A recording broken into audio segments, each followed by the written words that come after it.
맥스 셸러의 가치계층 이론을 바탕으로 한 재미있는 이야기를 들려드릴게요. 어느 날 도시의 중심에 있는 커다란 공원에서 인간 사회의 모든 가치들이 눈에 보이는 형체로 모여 회의를 열게 되었습니다.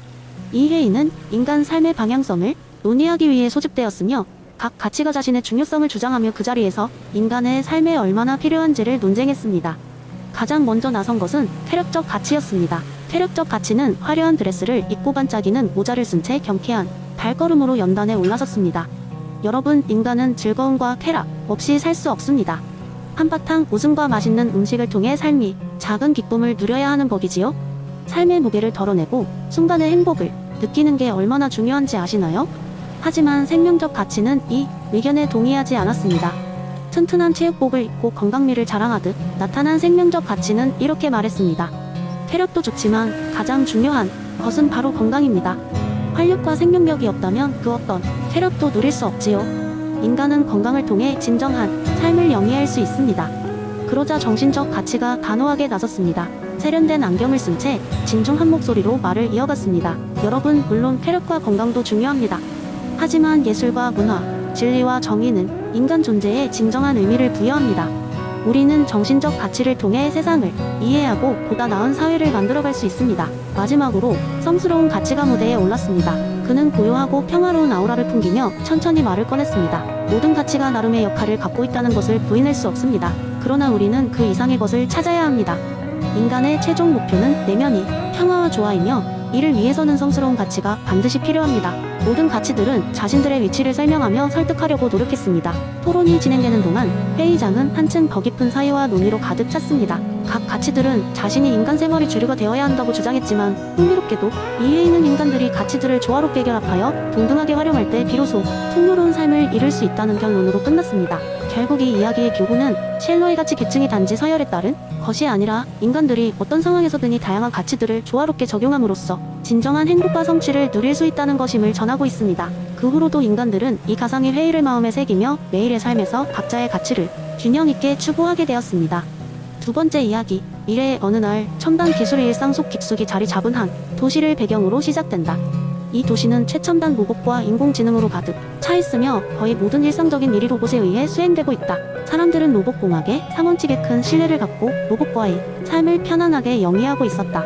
이 도시의 중심에는 로보티카라는 회사가 있었는데 이 회사는 로봇 개발을 선도하던 기업이었다. 한편 로보티카의 최고의 엔지니어 중 한 명인 삼성철은 최근에 한 가지 기묘한 일을 겪게 된다. 그는 로봇공학의 삼원칙을 시험하기 위해 새로운 프로토타입 로봇을 만들었는데 이 로봇은 인간과의 상호작용을 통해 자연스럽게 인간의 감정을 이해하도록 프로그래밍되었다. 어느 날 삼성철은 자신이 개발한 로봇을 지구로 가져와 직접 테스트하기로 했다. 평소처럼 저녁 식사가 끝난 후 삼성철은 TV를 켜고 소파에 누워 로봇이 서빙한 차를 마시고 있었다. 그때 갑자기 TV에서는 지구온난화에 대한 다큐멘터리가 방영되기 시작했다. 삼성철은 다큐멘터리를 보면서 정말 지구가 이렇게까지 변할 줄은 정말 몰랐어 라고 중얼거렸다. 그 순간 옆에 있던 로봇이 조용히 다가와 말했다. 주인님, 인간에게 해를 끼치는 것은 안 되지만 지구가 해를 입는 것에도 무관심하면 안 되지 않나요? 로봇의 말에 놀란 삼성철은 잠시 말을 잇지 못했다.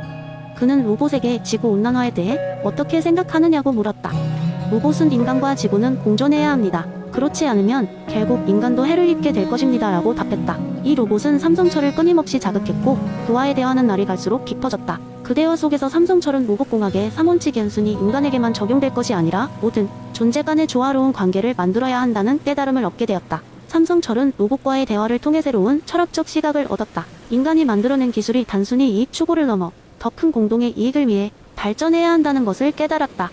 그 결과 삼성철은 로보티카에 복귀하여 로봇공학의 삼원칙을 기반으로 새로운 연구 방향을 제안했다. 이 새로운 방향은 인간과 환경, 로봇의 상호협력을 통해 더 나은 미래를 만들어 나가자는 것이었다. 이야기는 삼성철이 자신의 깨달음을 바탕으로 새로운 프로젝트를 시작하며 막을 내린다. 이 프로젝트는 로봇공학의 삼원칙을 크게 확장하여 모든 존재가 공존할 수 있는 더 나은 세상을 만드는 것을 목표로 하고 있었다.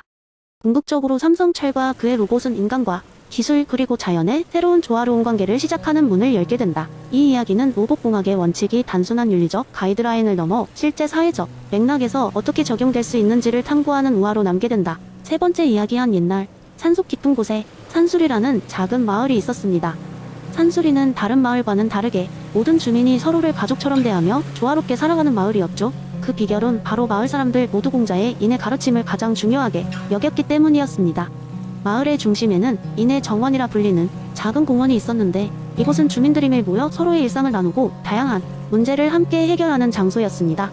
정원의 중앙에는 큰 나무가 하나 있었고, 사람들은 이 나무를 공자가 말한 인의 상징으로 여겼습니다. 나무는 항상 그늘과 열매를 제공하여만은 이들에게 이익을 주었죠. 하루는 이 평화로운 마을의 여행자 한 명이 찾아왔습니다.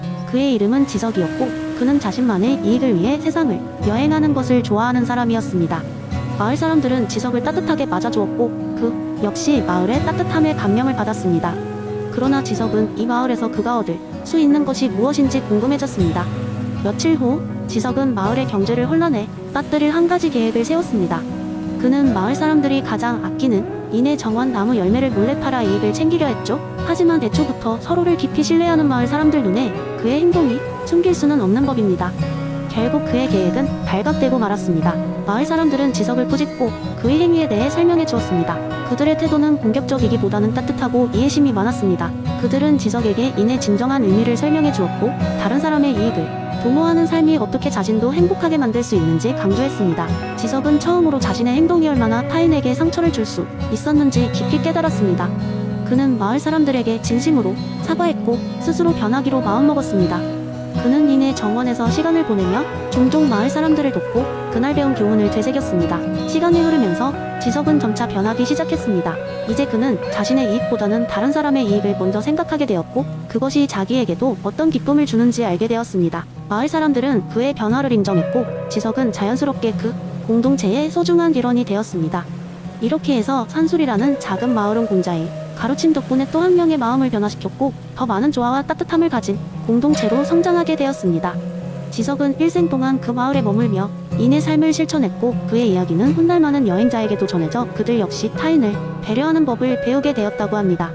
마을 사람들은 종종 모여 앉아 기나긴 밤 동안 공자의 지혜와 그들의 경험에 대해 이야기를 나누었고, 그럴 때마다 인의 정원 나무는 그들을 위해 더욱 풍성한 그늘과 열매를 제공하며 그 따뜻함을 축복해 주었습니다. 네 번째 이야기. 옛날 옛적 작은 마을에서 인간의 본성은 선하다는 맹자의 성선설을 아주 강하게 신봉하는 한 도학자가 살고 있었습니다.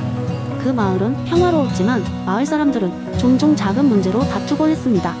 더러는 집안에서 사소한 문제로 불화를 겪었고, 또 다른 사람들은 친구 사이에서도 작은 오해가 끊이지 않았습니다. 이 도학자는 그 광경을 보면서 모든 인간은 선하다는 자신의 믿음을 증명하는 하나의 독창적인 계획을 세웠습니다. 도학자는 마을의 모든 사람들에게 인비테이션들을 보내어 마을 광장에서 함께 특별한 실험을 하자고 제안했습니다. 내용은 이랬습니다. 각자 자신이 가장 아끼는 물건 하나씩을 가지고 마을 광장에 모여 그 물건들을 한자리에 모아두고 하룻밤 동안 방치하자는 것이었습니다. 그리고 그동안 아무도 그곳을 지키지 않기로 했습니다. 많은 사람들이 처음에는 불안해했습니다. 내 귀중한 물건을 잃게 되면 어쩌죠? 누군가 그것을 훔쳐가면 어떻게 하나요? 하지만 노학자는 미소를 지으며 이렇게 말했습니다. 인간은 본성적으로 선합니다. 우리가 서로를 믿어야만 그 선함이 빛을 발할 수 있습니다. 드디어 그날 밤 마을 사람들은 저마다 소중한 물건들을 광장 중앙에 놓았고, 아무도 광장을 지키지 않기로 한 약속을 다짐하며 각자의 집으로 돌아갔습니다. 밤이 깊어지며 사람들은 두 가지 마음에 잠 못 이루었습니다. 하나는 설렘이었고 또 하나는 불안이었습니다. 인간의 본성이 선하다는 이론이 그들의 소중한 물건보다 더 중요한 것이었습니다. 그들은 마음속 깊은 곳에 나쁜 일이 일어나지 않기를 바랐습니다. 다음날 아침 해가 뜨자 모든 마을 사람들이 부푼 기대와 두려움을 안고 광장으로 나갔습니다. 놀랍게도 모든 물건은 단 하나도 사라지지 않았습니다. 모두가 제자리에 있었습니다. 사람들은 서로를 바라보며 믿을 수 없다는 듯 웃음을 터뜨렸습니다. 각자의 눈에는 서로에 대한 신뢰와 자신에 대한 자부심이 가득했습니다. 노학자는 그들을 바라보며 말했습니다. 보십시오. 여러분, 우리는 선하게 태어났고 서로를 믿는다면 그것을 증명할 수 있습니다. 이 사건을 계기로 마을 사람들 사이에 믿음과 협동의 정신이 퍼지기 시작했습니다. 그들은 서로 더 자주 웃으며 오해가 생길 때도 먼저 따뜻한 말을 건네기 시작했습니다. 이 작은 이야기는 먼 훗날에도 사람들에게 본성의 선함을 신뢰해야 한다는 중요한 교훈으로 전해졌습니다. 노학자는 자신의 이론이 단순한 철학이 아니라 실생활에서도 힘을 발휘할 수 있음을 보여주었다며 마음속 깊이 뿌듯함을 느꼈습니다. 이후로도 마을은 계속 평화로웠고, 그곳 사람들은 이 사건을 통해 얻은 깨달음 덕분에 서로의 본성을 신뢰하며 더 나은 공동체를 만들어갔습니다. 사람들은 점점 더 깨달았습니다. 인간의 본성은 그들을 하나로 묶는 아름답고도 강력한 힘이라는 것을.